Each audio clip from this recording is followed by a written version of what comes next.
One of the myths that we have is that these cultures, quaint and colorful though they may be, are somehow destined to fade away as if they're failed attempts at being modern. Nothing could be further from the truth. Every culture deserves a place at the council, if you will, of human wisdom and knowledge. Marker.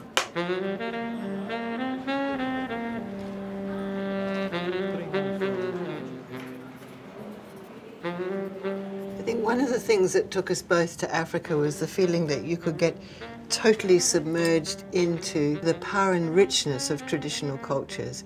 There's something about being in the world of traditional cultures which is extremely compelling. What an amazing moment to be alive. Here we are at the crossroads of the 21st century, and we have people still living with one foot in the Garden of Eden, beyond the frayed edge of the map.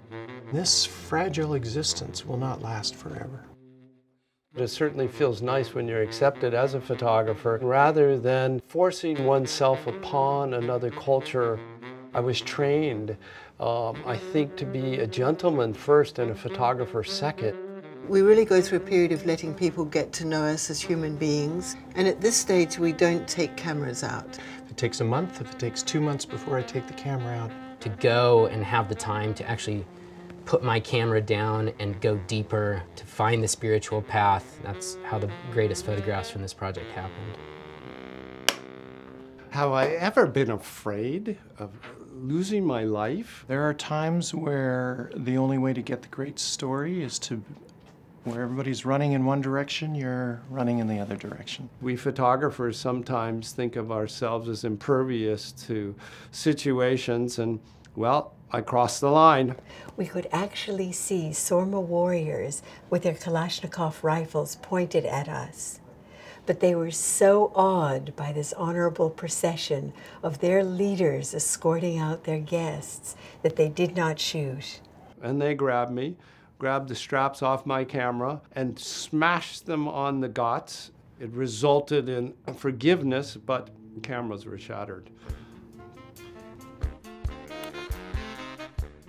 Every 2 weeks, some elder passes away and carries with him or her into the grave the last syllables of an ancient tongue. Within a single generation or two, fully half of humanity's accumulated wisdom and knowledge are being sacrificed upon the altar of progress.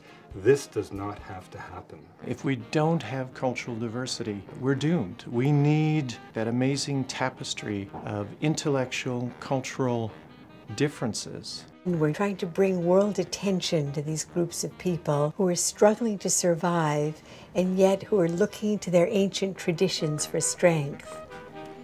We're so hoping that thousands of people will pour through the doors of the exhibit and open their hearts and their spirits to the wonder of these cultures and what they represent for our collective legacy as human beings.